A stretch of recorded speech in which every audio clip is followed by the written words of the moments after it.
Beri salam.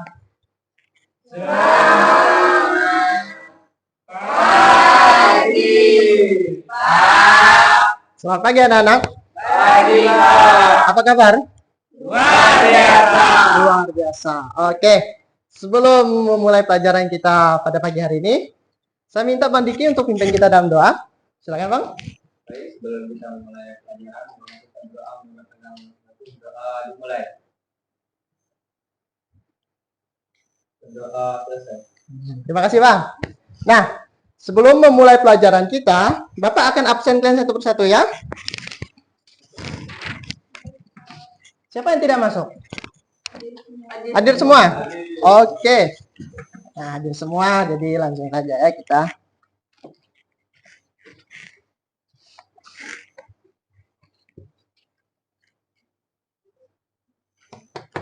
Nah, sekarang kita masuk kepada materi kita hari ini, yaitu tentang metode pembelajaran bahasa dan sastra Indonesia, surat pribadi dan surat dinas. Nah, sebelum memasuki materi ini, anak-anak tahu tidak apa itu surat pribadi dan surat dinas? Tahu, oke. Nah, surat pribadi itu surat yang tidak bersifat resmi. Seperti surat dalam untuk sahabat. Nah, kalau surat dinas, dia lebih mengacu kepada surat resmi. Seperti apa? Yang pertama, undangan, bukan. Dia surat pribadi. Nah, surat dinas itu lebih mengacu kepada sekolah, instansi, jawatan, atau perusahaan. Nah, itu adalah bagian dari surat dinas. Nah, sekarang kita lihat bersama. Nah, ini ya. Di sini dijelaskan mengidentifikasi surat pribadi dan surat dinas. Surat pribadi adalah surat yang dibuat oleh seseorang yang isinya menyangkut kepentingan pribadi. Nah, surat pribadi ternyata ada dua loh. Yang pertama, surat keakraban, yaitu adalah surat pribadi yang dikirim kepada anggota keluarga atau kerabat. Nah, selanjutnya surat pribadi persaudaraan. Ada surat pribadi keakraban, ada juga surat pribadi persaudaraan. Nah, ini lebih menjelaskan tentang surat yang dibuat oleh seseorang untuk dikirimkan kepada orang lain. Nah, itu adalah surat persaudaraan. Nah, selanjutnya surat dinas. Surat dinas merupakan surat resmi yang ditulis instansi, jawatan, atau organisasi tentang segala sesuatu yang berhubungan dengan instansi, jawatan, atau organisasi. Nah, surat dinas dan surat resmi biasanya memiliki perbedaan. Nah, perbedaannya yang pertama, kita lihat ya. Nah, unsur-unsur dari surat pribadi. Nah, yang pertama surat pribadi ada apa? Tanggal surat. Yang kedua ada alamat surat. Yang ketiga ada salam pembuka. Yang keempat isi surat. Kelima, keenam pengirim. Nah, di dalam surat pribadi ada 6 bagian ya anak-anak, yaitu ada tanggal, alamat surat, salam isi, dan salam penutup serta pengirim. Nah, di dalam unsur-unsur surat pribadi, tanggal surat merupakan tanggal surat tersebut ditulis. Misalnya, suratnya dibuat pada hari ini. Hari ini tanggal berapa ya? 27 ya. Nah, misalnya 20 Sintang 27 Juni 2024. Nah, itu adalah pada pembuatan surat. Nah, sekarang yang kedua alamat surat. Alamat surat adalah alamat tujuan pengirim surat. Yang ketiga, salam pembuka. Salam pembuka yaitu bagian surat yang berupa kata pembukaan untuk mengawali pembicaraan dalam menulis surat.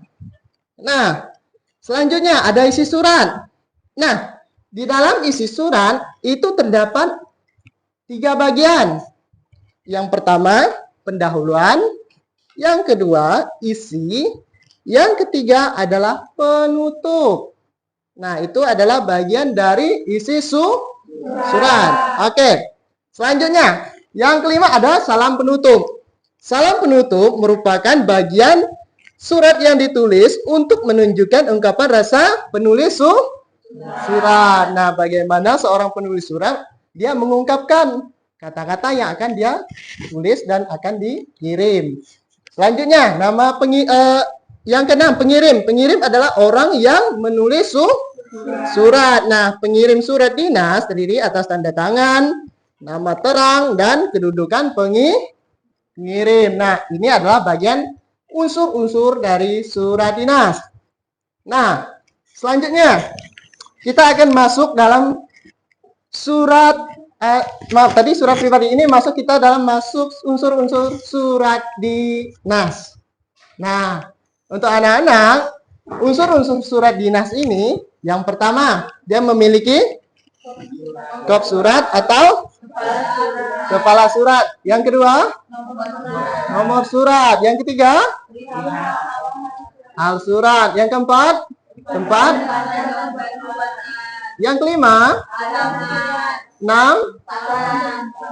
7, 8, 9, 10,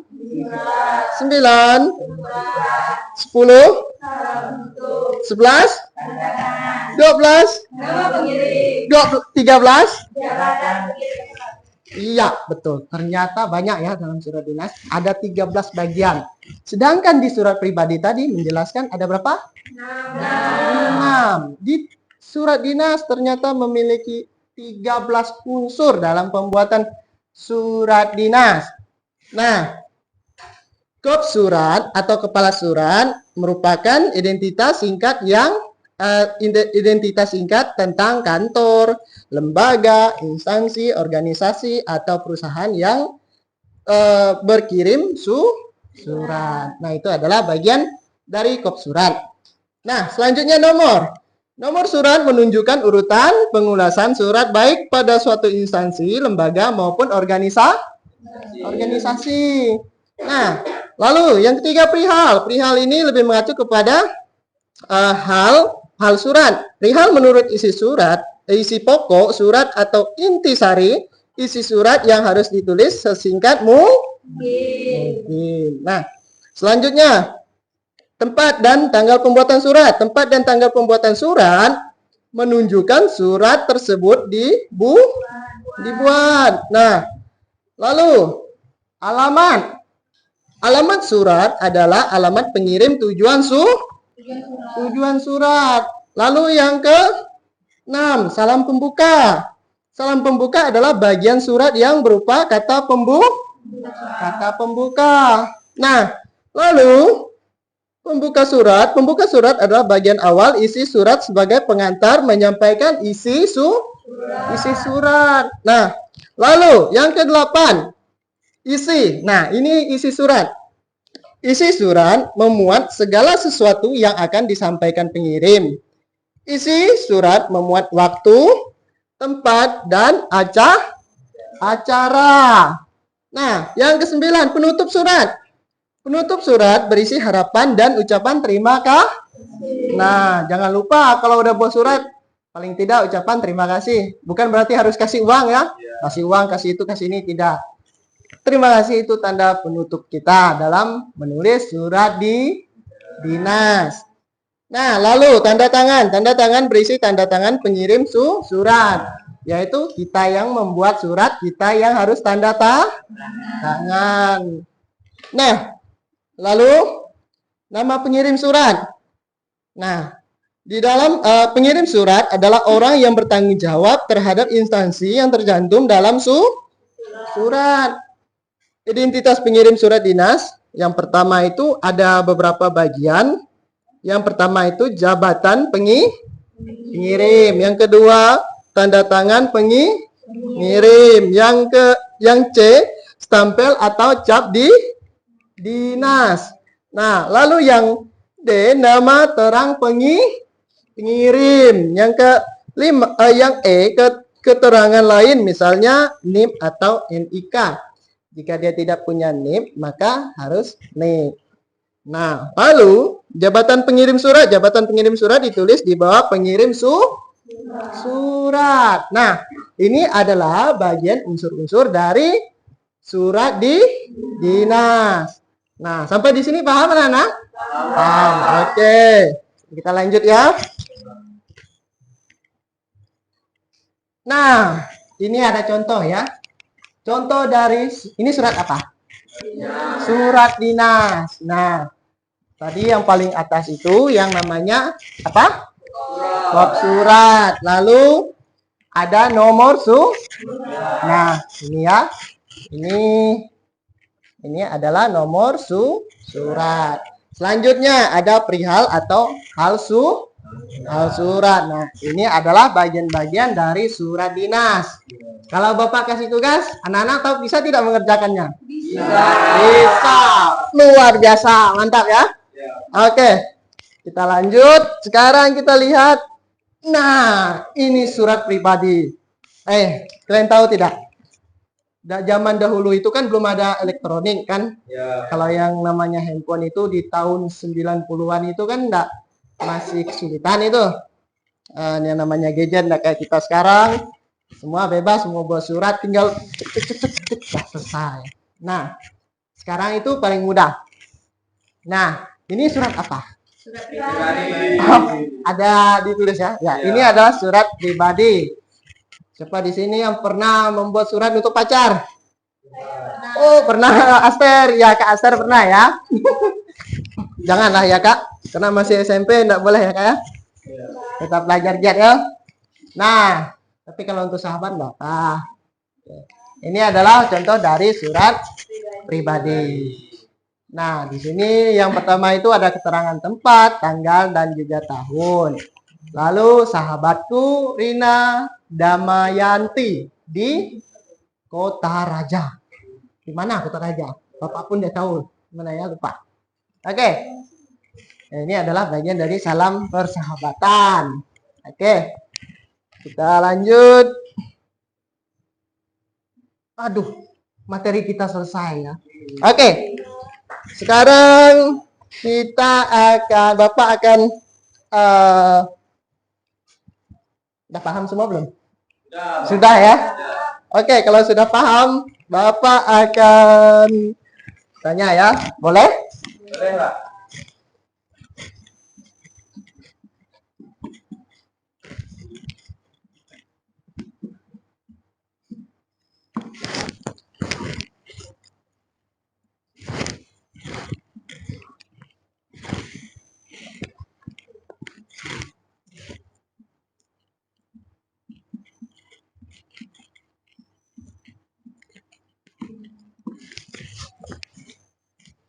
Surat pribadi. 1. Ada apa? Tanggal surat.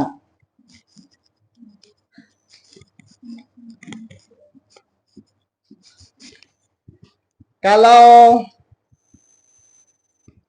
setelah surat tanggal surat ada alamat surat.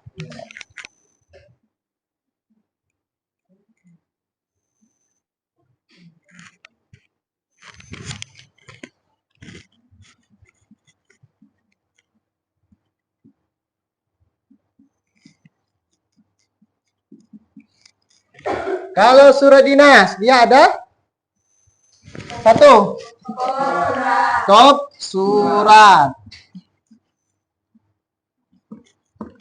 Kedua, ada nomor surat.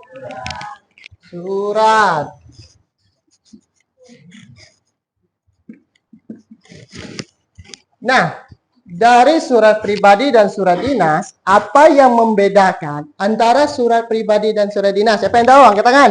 Ya, Kak Amanda, silakan Kak. Kalau surat pribadi itu tidak ada fakturan dan tidak resmi. Kalau surat dinas itu terdapat fakturan, hal perihal dan bersifat resmi. Betul sekali Kak. Beri oplos dulu.